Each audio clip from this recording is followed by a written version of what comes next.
السلام علیکم ورحمۃ اللہ وبرکاتہ۔ بسم اللہ والحمد للہ والصلاة والسلام علی رسول اللہ، اما بعد، اعوذ باللہ من الشیطان الرجیم۔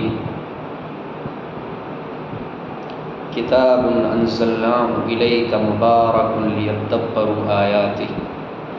ولیتذکر اولو الالباب۔ اسلامی اور دینی بھائیوں، اللہ رب العالمین نے آدم علیہ السلام کو جو تمام مخلوقات پر برتری فوقیت عطا فرمائی ہے، اس کی وجہ یہ بھی ہے کہ اللہ سبحانہ و تعالی نے آپ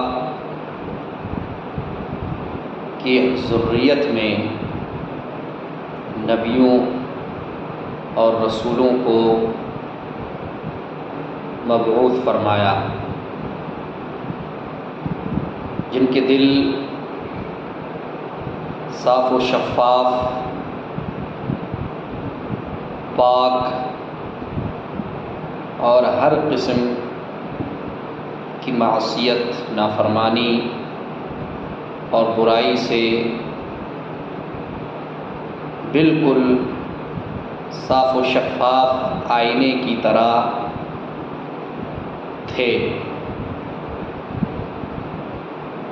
جہاں اللہ رب العالمین نے آدم علیہ السلام کی ذریت میں بے شمار نبیوں اور رسولوں کو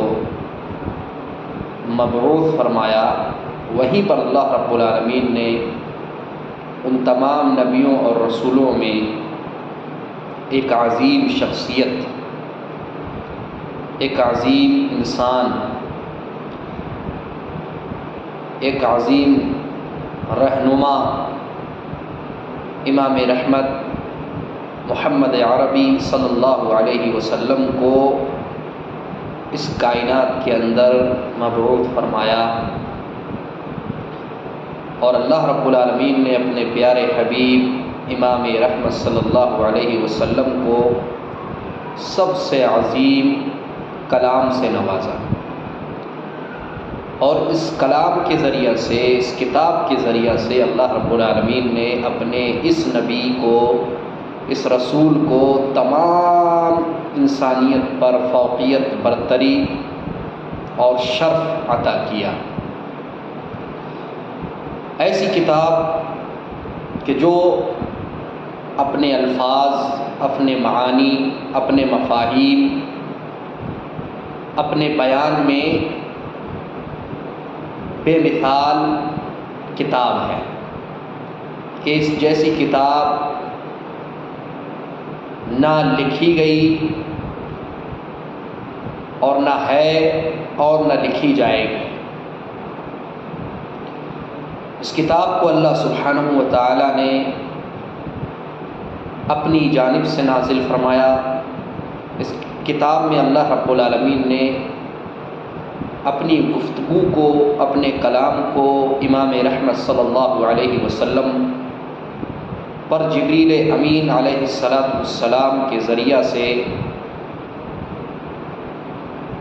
نازل کیا، اور اس کتاب کی ایک خصوصیت یہ ہے کہ اللہ رب العالمین نے اس کو مبارک بنایا ہے۔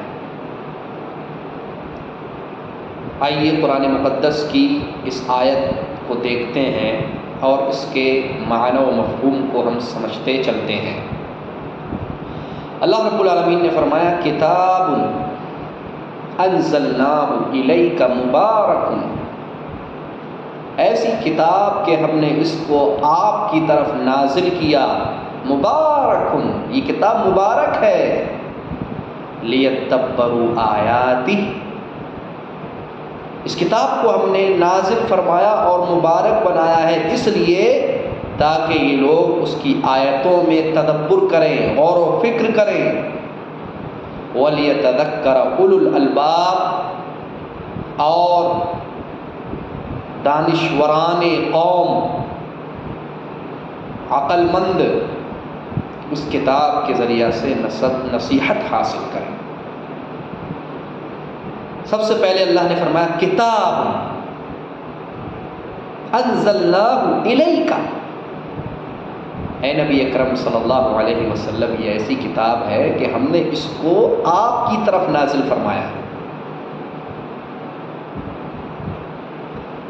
اس کے اندر ایک علمی فائدہ ہے کہ علمی نقطہ یہ ہے کہ یہ کتاب نازل کرتا ہے، اور انزال کا جو لفظ ہے عربی میں جو استعمال کیا جاتا ہے وہ اوپر سے کسی چیز کو نیچے کی طرف اتارنے کے معنی میں استعمال ہوتا ہے، جو اس بات کی طرف واضح اور بین ثبوت پیش کرتا ہے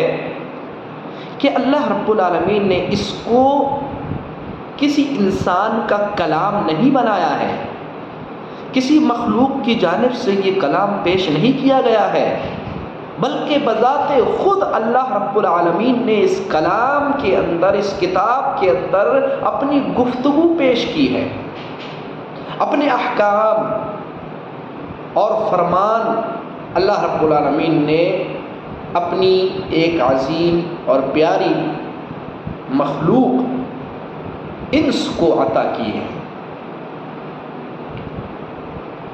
معلوم یہ ہوا کہ سب سے پہلے اس کتاب کو جو اللہ رب العالمین نے نازل کیا ہے وہ دراصل رد کیا ہے مشرکین مکہ پر، کیونکہ وہ کہتے تھے ان ھذا الا کلام البشر، کہ یہ کسی انسان کا کلام ہے، اور انہوں نے یہ بھی کہا کہ یہ گفتگو، یہ کلام جو ہے محمد صلی اللہ علیہ وسلم نے اپنی طرف سے گھڑ لیا ہے، یہ ان کا اختراع کردہ کلام ہے۔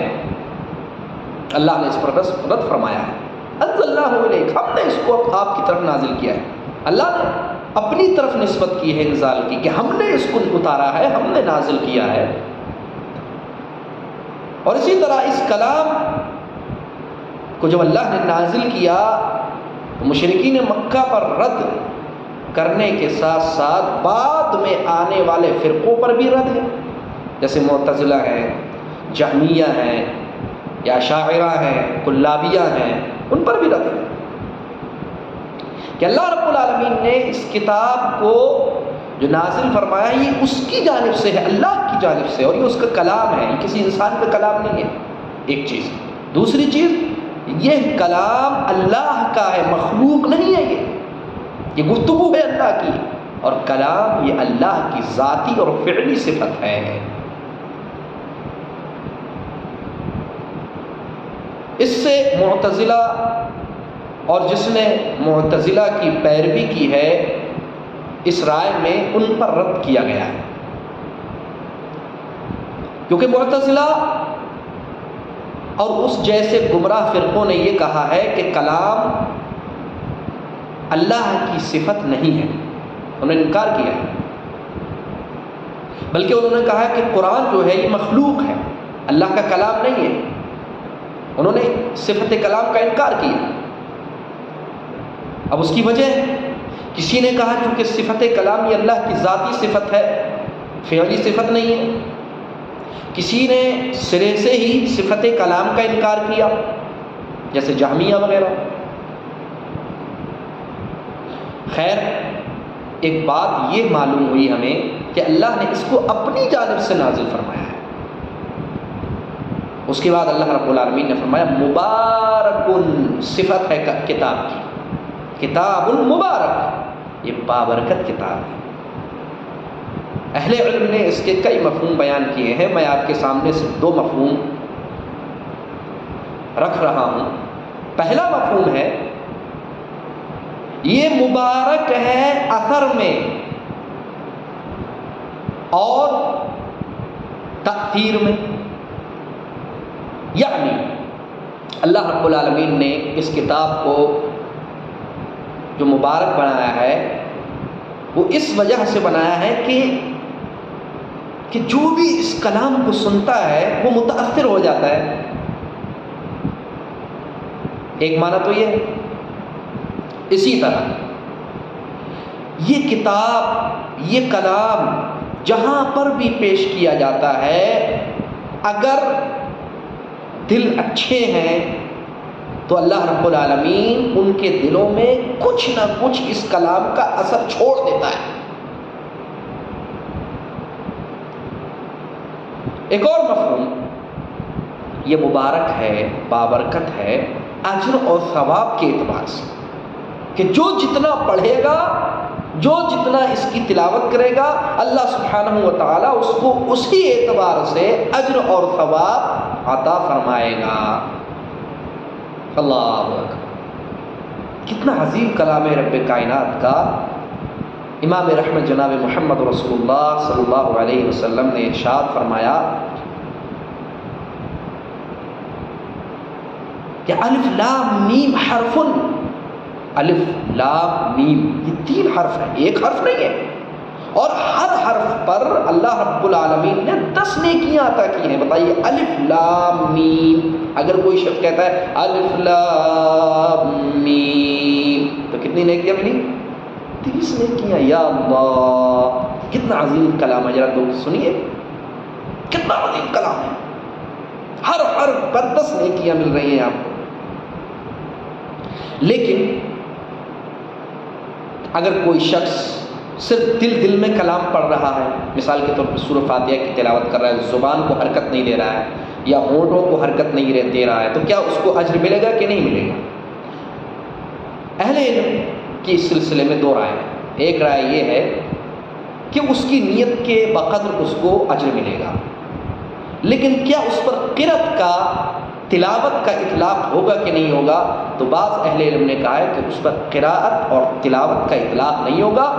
کیونکہ اللہ رب العالمین نے قرآن مقدس میں فرمایا لا تحرک بہ لسانک لتعجل بہ، اے نبی صلی اللہ علیہ وسلم آپ اس کلام کو پڑھنے میں اپنی زبان کو حرکت نہ دیجیے کہ آپ اس میں جلد بازی کر بیٹھیں، کیونکہ اللہ کے نبی صلی اللہ علیہ وسلم پر جب جبریل علیہ السلام کلام کو لے کر کے، وحی کو لے کر کے نازل ہوتے تھے تو آپ صلی اللہ علیہ وسلم تیزی کے ساتھ کوشش کرتے پڑھنے کی، تو اللہ نے منع فرمایا کہ آپ صرف سنیں کلام کو، باقی ضبط کرنے والا، آپ کے دل میں ضبط کرنے والا، محفوظ کرنے والا یہ اللہ رب العالمین ہے۔ تو اس سے بعض اہل علم نے استدلال کیا ہے کہ قراءت یعنی زبان کو حرکت دینا یہ ضروری ہے اور اس پر انسان کو اجر ملے گا، اور یہی بات راجح معلوم ہوتی ہے اہل علم کی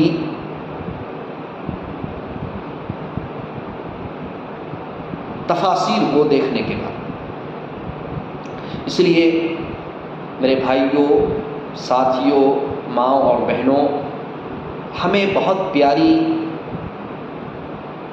گفتگو اس قرآن کی آیت میں ملتی ہے کہ اللہ رب العالمین نے اس کو سب سے پہلے نازل فرمایا ہے، یہ اللہ کا کلام ہے۔ اسی طرح یہ کتاب مبارک ہے، اثر میں، تاثیر میں، برکت میں، رحمت میں، اور جتنے بھی دنیا کے اندر خوبصورت کلام ہو سکتے ہیں ان تمام خوبصورت کلاموں میں سب سے عظیم کلام ہے برکت کے اعتبار سے۔ اسی طرح یہ کلام سعادت اور خوشی عطا کرتا ہے ایسی مجلسوں میں جہاں پر اس کی تلاوت کی جاتی ہے، اور اللہ رب العالمین نے آگے فرمایا وَلْيَتَذَكَّرَ أُولُو الْأَلْبَابِ، تاکہ عقل مند، عقل والے اس قرآن کے ذریعہ سے نصیحت حاصل کر سکیں۔ تو یہ نصیحت کی کتاب بابرکت ہے، پھر نصیحت کی کتاب ہے، اللہ کی طرف سے نازل کردہ ہے، اللہ کا کلام ہے، اور اللہ رب العالمین نے یہ بھی فرمایا لِيَدَّبَّرُوا آیاتِ، یہ بہت اہم علمی نقطہ ہے کہ اللہ رب العالمین نے اس کتاب کو، اس کلام کو صرف اور صرف پڑھنے کے لیے نازل نہیں کیا ہے، تلاوت کے لیے نازل نہیں کیا ہے، بلکہ مقصد تدبر ہے، اس کی آیتوں میں تدبر کرنا، اس کی آیتوں میں غور و فکر کرنا۔ اور آپ دیکھ لیجئے جو جس قدر اس کلام کے الفاظ میں گھستا چلا جاتا ہے، غوطہ کھاتا چلا جاتا ہے، اللہ رب العالمین اس کے لیے فتوحات اور برکات اور خیرات عطا کرتا ہے، اتنی ہی زیادہ اللہ رب العالمین اس کو ہدایت سے نوازتا ہے اور اس کو صراط مستقیم پر چلاتا ہے، اس کو نور روشنی عطا کرتا ہے۔ اس لیے میرے اسلامی بھائیوں، آپ کوشش کریں قرآن مقدس کی زیادہ سے زیادہ تلاوت کریں۔ آپ کا کوئی بھی دن ورد قرآنی سے خالی نہ ہو، ہر دن